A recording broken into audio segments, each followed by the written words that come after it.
Selamat pagi. Assalamualaikum warahmatullahi wabarakatuh.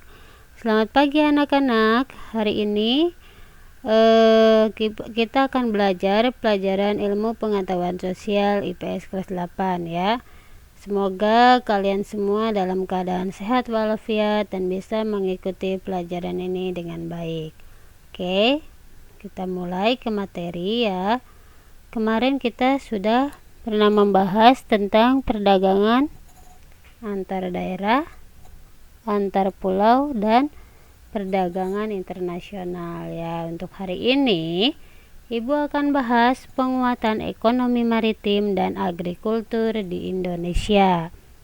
Oke, yang pertama yaitu untuk mendukung perkembangan perdagangan di Indonesia perlu dikembangkan sektor yang potensial untuk mendukung perdagangan ya, seperti ada ekonomi maritim dan agrikultur ya. Oke, lanjut. Nah, yang pertama yaitu penguatan ekonomi maritim.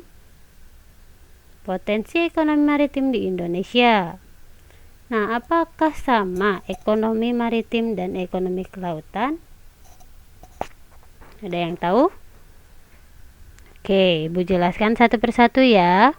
Yang pertama yaitu ekonomi maritim. Nah, merupakan kegiatan ekonomi yang mencakup transportasi laut, industri, galangan kapal, dan perawatannya, pembangunan dan pengoperasian pelabuhan beserta industri dan jasa terkait. Sedangkan untuk ekonomi kelautan yaitu merupakan kegiatan ekonomi yang dilakukan di wilayah pesisir dan lautan serta di daratan yang menggunakan sumber daya alam dan jasa-jasa lingkungan kelautan untuk menghasilkan barang dan jasa. Oke, lanjut.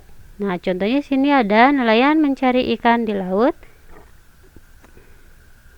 Kemudian ada usaha pengawetan ikan di pantai, dan ketiga ada usaha budidaya rumput laut ya.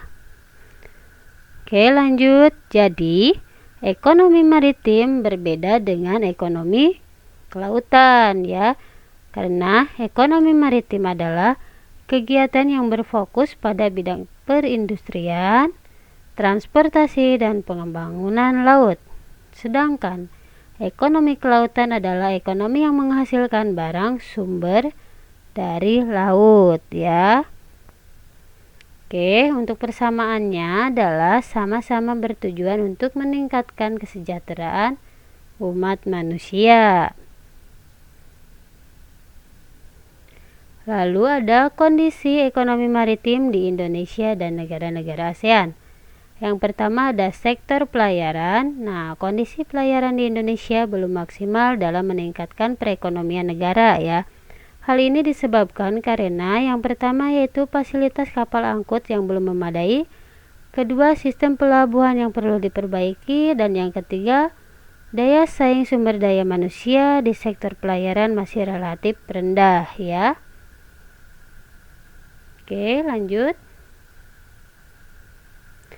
B. Sektor perikanan. Nah, potensi sektor perikanan di Indonesia sangat besar dan sepantasnya Indonesia menjadi negara industri perikanan terbesar di Asia ya. Namun demikian, kontribusi sektor perikanan terhadap pendapatan nasional ya masih rendah. Pertambahan kawasan budidaya perikanan pun masih berkurang.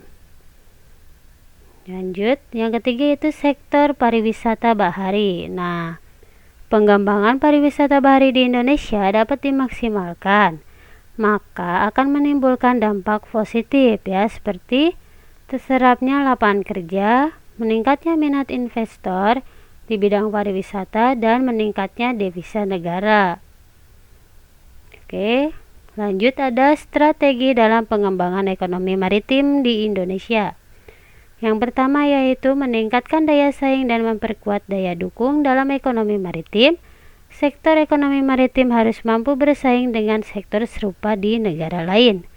Kemudian ada meningkatkan kesejahteraan masyarakat yang terlibat dalam ekonomi maritim ya. Masyarakatnya seperti nelayan, petani garam, dan pengolahan ikan harus mendapatkan kesejahteraan dari ekonomi maritim ya.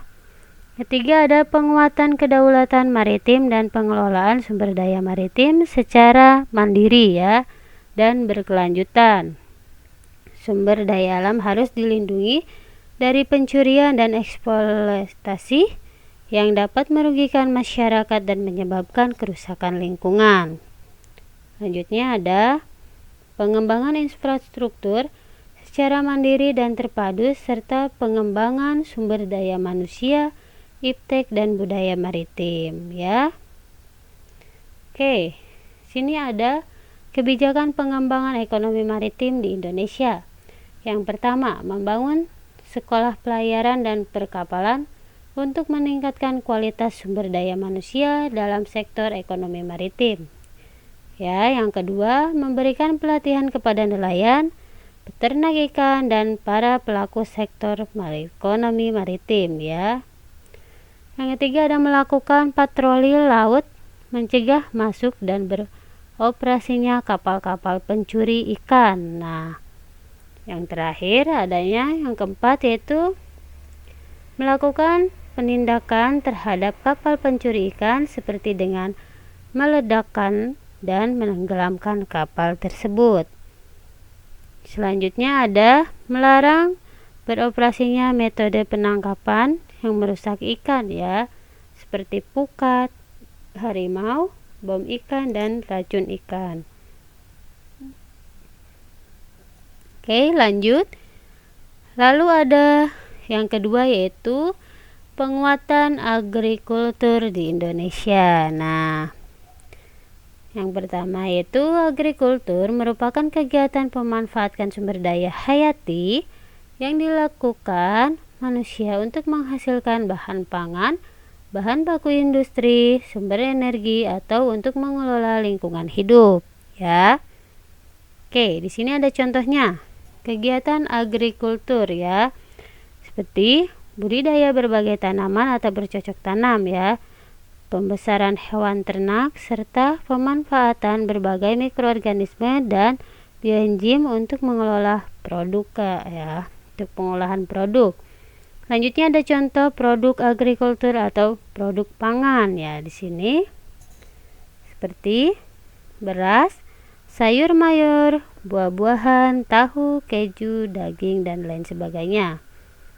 Oke, lanjut. Nah, sini merupakan dari contoh agrikultur yang ada di Indonesia ya. Lanjut. Nah, yang pertama ada potensi agrikultur di Indonesia.